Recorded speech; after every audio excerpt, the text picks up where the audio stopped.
خوشبو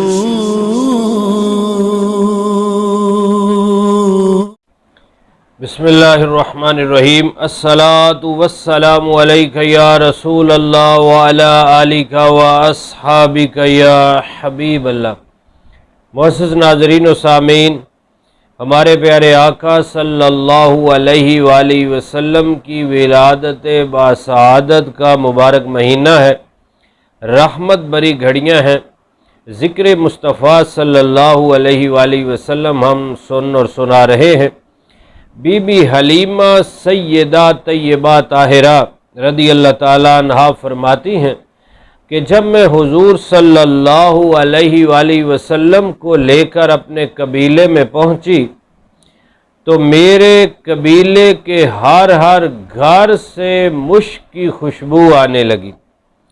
اعلی حضرت امام اہل سنت پروان شمع رسالت مجدد دین و ملت امام احمد رضا خان علیہ رحمت الرحمن کیا خوب فرماتے ہیں، عنبر زمیں عبیر ہوا مشک تر غبار، ادنا سی یہ شناخت تیری راہ گزر کی ہے۔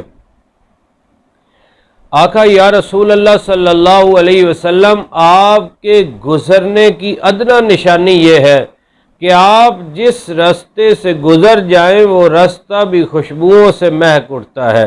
عنبر زمیں عبیر ہوا مشک تر غبار، ادنا سی یہ شناخت تیری راہ گزر کی ہے۔ ان کی مہک نے دل کے غنچے کھلا دیے ہیں، جس راہ چل گئے ہیں کوچے بسا دیے ہیں۔ پھر بی بی حلیمہ طیبہ طاہرہ فرماتی ہیں کہ میرے قبیلے میں، بنو سعد قبیلے میں جو کوئی بیمار ہوتا، بچہ ہے، بڑا ہے، جوان ہے، وہ میرے گھر میں آتے اور حضور صلی اللہ علیہ وسلم کا ننھا سا ہاتھ مبارک، دست مبارک جسم پر پھیرتے تو اس کو شفا مل جاتی۔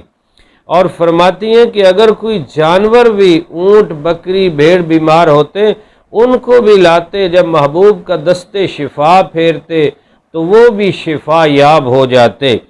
اور بی بی حلیمہ سیدہ طیبہ طاہرہ کے گھر یہ برکات ہیں، اور صحابہ کرام کا بھی یہی عقیدہ و نظریہ ہے۔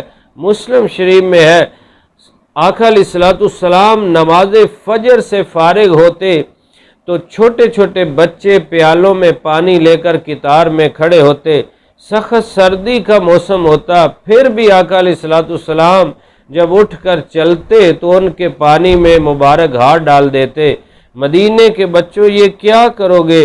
تو انہوں نے کہا جب بھی کوئی بیمار ہوگا تو ہم اس کو یہ پانی پلا دیں گے، جس پانی کو محبوب کا ہاتھ لگ گیا ہے تو اسے شفا مل جائے گی۔ تو پیارے آقا صلی اللہ علیہ وسلم کی رحمتیں اور برکتیں بنو سعد قبیلے میں آ گئیں، اور بی بی حلیمہ سیدہ طیبہ طاہرہ کی بکریوں میں برکت آ گئی، مال میں برکت آ گئی، ان کو چراگاہ ملنا شروع ہو گئی، دودھ بڑھ گیا، رحمت ہی رحمت ہو گئی، برکت ہی برکت ہو گئی۔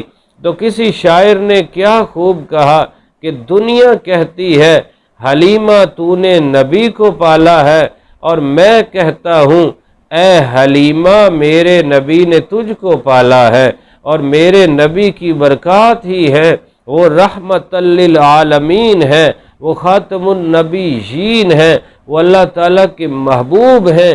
لاو رب العرش جس کو جو ملا ان سے ملا، بٹتی ہے کونین میں نعمت رسول اللہ کی۔ اللہ رب العزت ہمیں بھی اپنے محبوب کا سچا غلام بنائے، ان کا ذکر کرنے والا بنائے۔ انشاءاللہ وہ رحمتوں کا کوئی چھینٹا ہم پر بھی پڑ جائے گا، اور انشاءاللہ دونوں جہاں میں بیڑا پار ہو جائے گا۔